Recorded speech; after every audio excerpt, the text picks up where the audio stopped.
जय हिंद दोस्तों। आज हम बात करेंगे इनकम टैक्स रिटर्न के बारे में।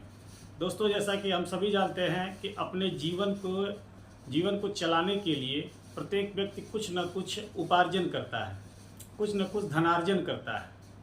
तो जब हम किसी भी स्रोत से जब कोई धन अर्जित करते हैं तो सरकार को कुछ न कुछ टैक्स देना होता है। तो जो टैक्स दिया जाता है वह सरकार ने स्लैब बना रखा है कि उस स्लैब के अकॉर्डिंग प्रत्येक व्यक्ति का उसकी आय के हिसाब से अलग अलग उसका टैक्स स्लैब होता है। दोस्तों, आज हम इस बात को समझने की कोशिश करेंगे कि क्या प्रत्येक व्यक्ति को ITR फाइल करना आवश्यक है।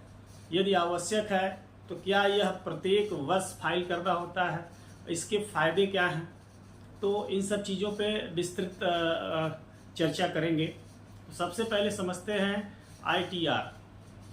दोस्तों, जब हम ITR फाइल करते हैं और ITR फाइल करते समय जब जो पूरे फाइनेंशियल ईयर में जो इनकम होती है, हमारी जो आय होता है, तो उस आय के स्रोत को देखा जाता है, किस स्रोत से हमें आय प्राप्त हुई है।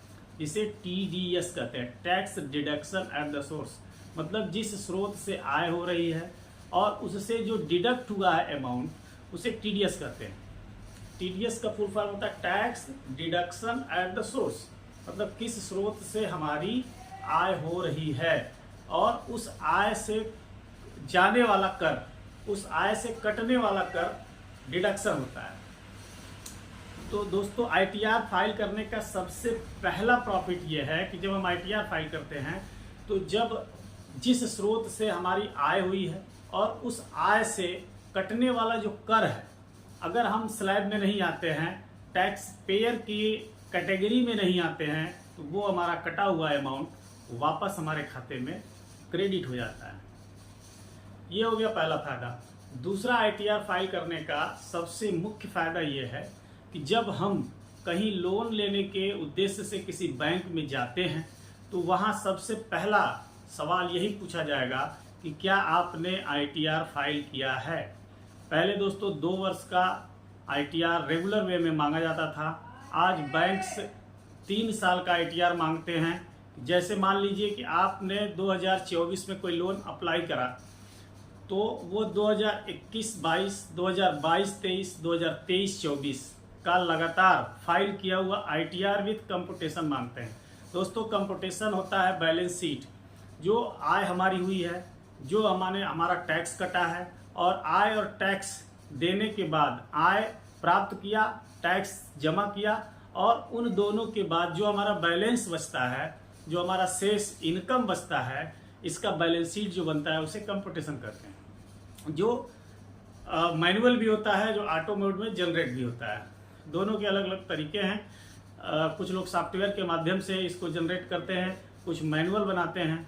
हालांकि अब मैनुअल बहुत कम हो गया है, मैक्सिमम सॉफ्टवेयर के माध्यम से ही इसको जनरेट किया जाता है। तीसरा सबसे बड़ा फायदा ये होता है दोस्तों कि इनकम टैक्स डिपार्टमेंट बराबर अत्यधिक धनार्जन करने वाले लोगों पर अपनी नज़र बनाए रखती है सिस्टम के माध्यम से। तो अगर हम ITR फाइल करते हैं, या भले हमारा धनार्जन ज़्यादा ना हो, इनकम हमारी ज़्यादा ना हो, लेकिन बैंक के ट्रांजैक्शन में यदि कहीं से भी कोई ऐसा ट्रांजैक्शन हुआ है जो एक बड़ा अमाउंट है, तो बैंक की नोटिस आपके पास आ सकती है और उस नोटिस का प्रॉपर जवाब आपको देना होगा। उसके सपोर्ट में एविडेंसेज और डॉक्यूमेंट्स लगाने होंगे कि यह ट्रांजैक्शन, कोई भी धन अगर आपके खाते में आया है तो यह कहाँ से आया है, उसकी उपयोगिता आपके लिए क्या है, इससे आपकी इनकम हुई कि नहीं हुई, किस मद में आया है, और जो भी रीजन हम देंगे उसके सपोर्ट में हमें एविडेंस और डॉक्यूमेंट्स डिपार्टमेंट में लगाने ही होंगे। तो दोस्तों, अगर हम ITR प्रॉपरली फाइल करते हैं तो जैसे ITR में बहुत सारी चीज़ें ऐसी होती हैं कि टैक्स हमारा ज़्यादा बन रहा है, तो उससे बचने के लिए उस टैक्स को सेव करने का 2-3 महत्वपूर्ण जो जनरली आम सभी लोग जानते हैं कि हम LIC अगर किए हैं तो उसके जो प्रीमियम्स जाते हैं, उस प्रीमियम पे टैक्स माफ़ होता है। बच्चों की जो फीस जाती है, एजुकेशन फीस जाती है, उस फीस पे टैक्स माफ़ होता है। मेडिकल यानी स्वास्थ्य संबंधी जो खर्चे होते हैं, वो जो अमाउंट खर्च होता है स्वास्थ्य के लिए, उन अमाउंट्स पे टैक्स हम बचा सकते हैं। उन अमाउंट्स के ऊपर जो है टैक्स एग्जेम्पशन होता है। शिक्षा, स्वास्थ्य, सबसे इम्पॉर्टेंट चीज़, जब हम कहीं दान करते हैं किसी मंदिर में, किसी समाज सेवी संस्था को, या किसी गरीब दुखिया को, मतलब ऐसे कहीं जहाँ पे हम दान करते हैं और उस दान की पर्ची यदि हमारे पास है, उस अमाउंट की पर्ची अगर हमारे पास है, तो उस पर्ची जो जितने अमाउंट का हमने दान किया हुआ है, उस अमाउंट पे हमें डिडक्शन प्राप्त होता है, एग्जेम्पशन प्राप्त होता है। उतने अमाउंट पे टैक्स नहीं देना होता है। तो इस तरह से दोस्तों ITR भरना, ITR फाइल करना सबके लिए आवश्यक है। एक महत्वपूर्ण क्वेश्चन आता है कि क्या ITR हम प्रत्येक वर्ष भरना आवश्यक है?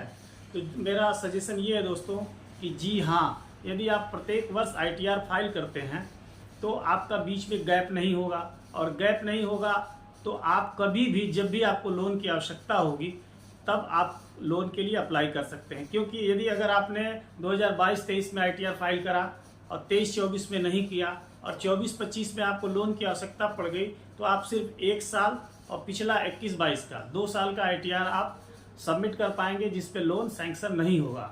लोन सैंक्शन के लिए लगातार 3 वर्षों का ITR मांगा जाता है। तो आवश्यकता कब पड़ेगी ये किसी को नहीं पता है, इसलिए हर साल ITR फाइल करते रहें और सरकार के नियमों का पालन करें। तो दोस्तों, ये थे हमारी वीडियो।